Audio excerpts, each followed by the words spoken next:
Now, let's begin with a word like unlockable. You don't need to be a trained linguist to notice that this word can be divided into smaller parts. Un, lock, and able.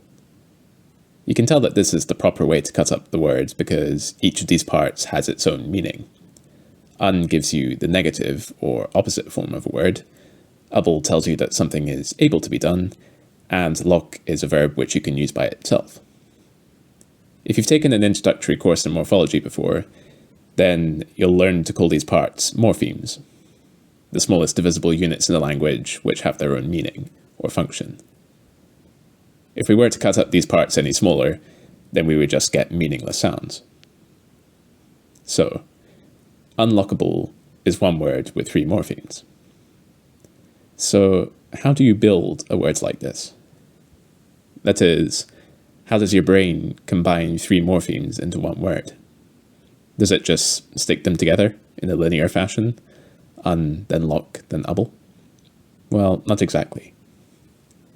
If you think about it, the word unlockable has 2 different meanings. It can refer to something that can't be locked, as in, this door's lock is broken, so the door is unlockable. Or it can refer to something that can be unlocked, as in, I've just found the key for this door, now the door is unlockable. In the first meaning, we get the feeling that the morphemes lock and able are somehow closer to each other.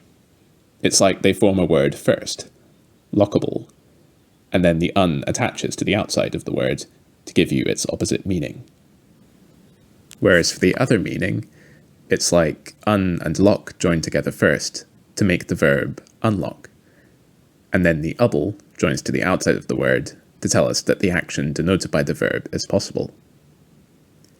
This is what linguists call structural ambiguity, and it's evidence that words have internal hierarchical structure. We can draw the structure of the first meaning of the word unlockable like this, with un occupying a higher or outer layer of structure and having scope over the rest of the word. And we can draw the second meaning structure like this, with able having scope over the rest of the word. This tells us a few things about words. Words begin with a root. Morphemes are added to the root in a certain order, and each morpheme added represents a higher or outer layer of structure. Changing the order in which the morphemes are added changes the shape of the structure, and so changes the meaning of the word. Now, all this talk of structure may bring to mind another subfield of linguistics, syntax, the field of linguistics that deals with the structure of sentences. Take, for example, the sentence fragment, I will have loved. Syntacticians would represent this structure as follows. I is the verb's subject, so it occupies the specifier of the tense phrase, TP. Will is the future tense auxiliary, and it occupies the head of the tense phrase, T. Have is the perfect auxiliary, and it occupies the head of the perfect phrase. And loved is the verb, and it occupies the head of the verb phrase, V. Each element in this tree has scope over everything that comes after it. Now consider the Latin translation of this sentence fragment. In Latin, it is just one word, amavero. This word can be broken down into the following morphemes. Which is the verb root, meaning love. A, which is the theme vowel. What this means isn't important for now, but basically it's to do with what's called the conjugation class of the Latin verb root.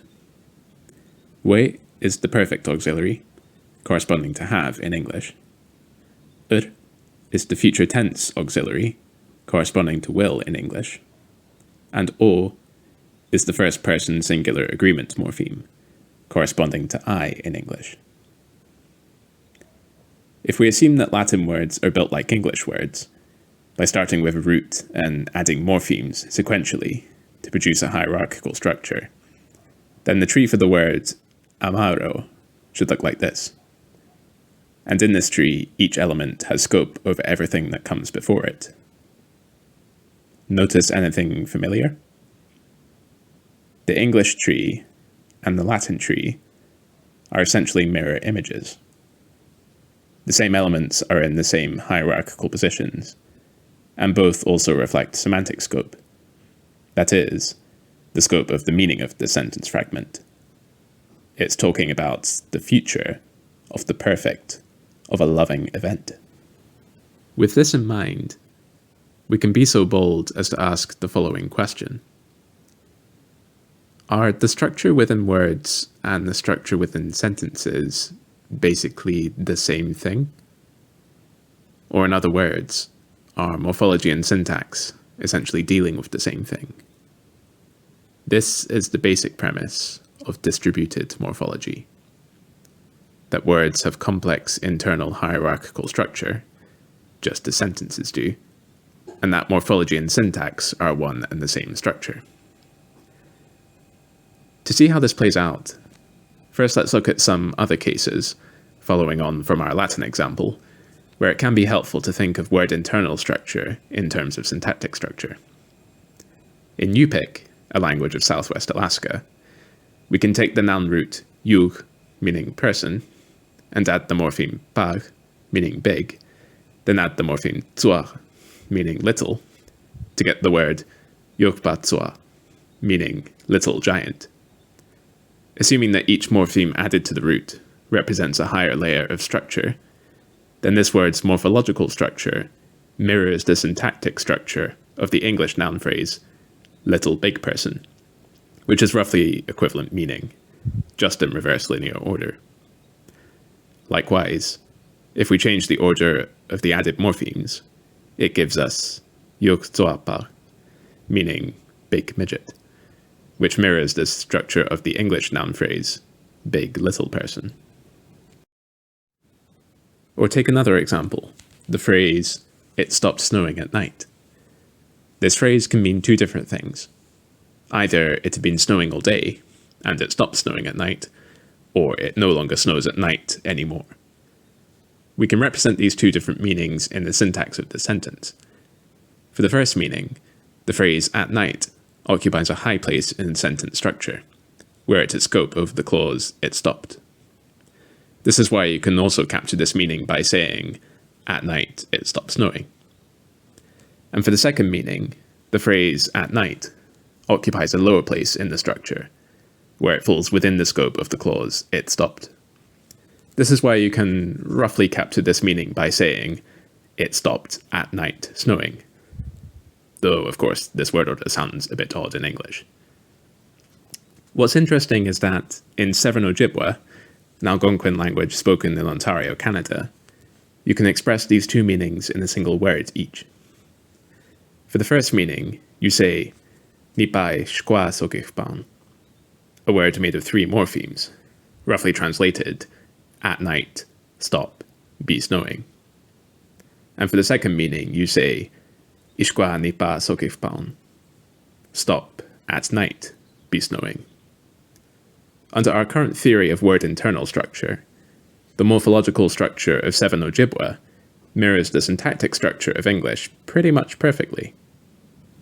So, what we see consistently across the world's languages is that syntax mirrors morphology.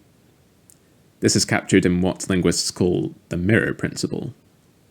Morphological derivations must directly reflect syntactic derivations, and vice versa. So, to summarize so far, words can be broken down into smaller parts called morphemes. Structural ambiguity in words like unlockable tells us that these morphemes are arranged in a hierarchical structure. And the mirror principle shows us that this word internal structure directly reflects syntactic structure. And this correspondence between the two may indicate that syntax and morphology are one and the same structure, the core principle of distributed morphology. In the next video, we'll see how this theory of word internal structure is able to account for cross-linguistic patterns of allomorphy.